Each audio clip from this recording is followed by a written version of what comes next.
Ukraine ইস্যুতে রাশিয়ার সঙ্গে পশ্চিমা দেশগুলোর সম্পর্ক তলানিতে ঠেকছে। ন্যাটোর ধারণা ইউক্রেনে আগ্রাসনের পাশাপাশি রাশিয়া আরেকটি যুদ্ধ শুরু করতে চায়, হাইব্রিড যুদ্ধ, যেখানে টার্গেট পশ্চিম ইউরোপ। ইউক্রেনকে সামরিক সহায়তা দেয়া নিয়ে শাস্তি দিতেই এই পরিকল্পনা রাশিয়ার। বড়দিনের আগে পরে কোনো এক সময় ফিনিশ বৈদ্যুতিক কোম্পানি ফিনগ্রিড খেয়াল করে সমুদ্রের নিচে ফিনল্যান্ড থেকে এস্তোনিয়া পর্যন্ত তাদের বৈদ্যুতিক কেবল ক্ষতিগ্রস্ত হয়েছে। এস্তোনিয়াতে বিদ্যুৎ সরবরাহ কমে গেছে। একই দিনে ফিনগ্রিড কর্তৃপক্ষ জানায় নাশকতা থেকে প্রকৌশলগত ত্রুটি সবই খতিয়ে দেখা হয়েছে। কয়েক ঘন্টার মধ্যেই ফিনিশ কোস্টগার্ড রাশিয়ার জাহাজ ইগল এসকে ফিনিশ জলসীমায় নিয়ে আসে, আর এ থেকে সন্দেহ করা হয় এই জাহাজই মেইন পাওয়ার লাইন ইস্টলিংক 2 ক্ষতিগ্রস্ত করেছে।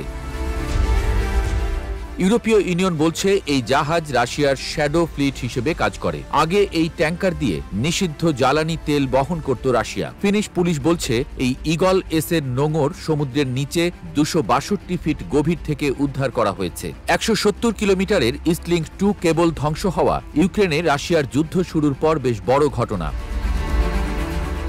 সমুদ্রের গভীরে এত বেশি কেবল ক্ষতিগ্রস্ত হওয়ার ঘটনা স্বাভাবিক নয় বলে মনে করছেন বিশ্লেষকরা। মার্কিন গবেষকরা বলছেন সমুদ্রের গভীরে ক্ষতিগ্রস্ত হওয়া কেবল সারিয়ে তোলা খুব কঠিন, কিন্তু ন্যাটোর সঙ্গে যুদ্ধ শুরু হওয়া থেকেই ভূপৃষ্ঠের অবকাঠামো খাতের সঙ্গে বরাবরই রাশিয়ার লক্ষ্য ছিল সমুদ্রের নিচের অবকাঠামো প্রকল্প। সেকেন্ডে দেশে দেশে বিদ্যুৎ আর ইন্টারনেট সেবা দেয়া সমুদ্রের নিচের কেবলগুলো ইউরোপের জন্য অনেক গুরুত্বপূর্ণ। ইউক্রেনে যুদ্ধ শুরুর পর থেকেই ইউরোপের অবকাঠামো দুর্বল করে দিতে কাজ করছে রাশিয়া।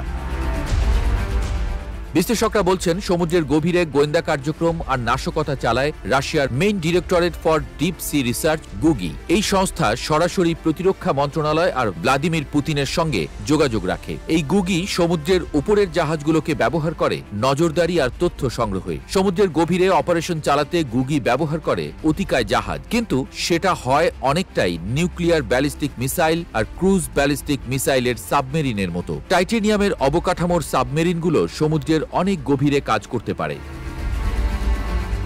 শুধু ফিনল্যান্ড নয়, এমন ঘটনা হয়েছে ব্রিটেনের সমুদ্রের নিচে অবকাঠামো স্থাপনাতেও। 2024 সালের নভেম্বরে রুশ গোয়েন্দা জাহাজ ইয়ান্তারকে দেখা যায় ব্রিটেনের গুরুত্বপূর্ণ সমুদ্রের গভীরে থাকা অবকাঠামোর কাছে। একই ঘটনা ঘটে 2025 সালের জানুয়ারিতেও। ধারণা করা হচ্ছে ব্রিটেনের সমুদ্রের নিচের কেবল নষ্ট করতেই উঠে পড়ে লেগেছিল রাশিয়া। এসব অভিযোগ অস্বীকার করছে মস্কো। এরপরও একে ইউরোপের জন্য সতর্ক বার্তা হিসেবে দেখছেন বিশেষজ্ঞরা, কারণ এই স্থাপনাগুলো সশরীরে রক্ষা করা সম্ভব নয়।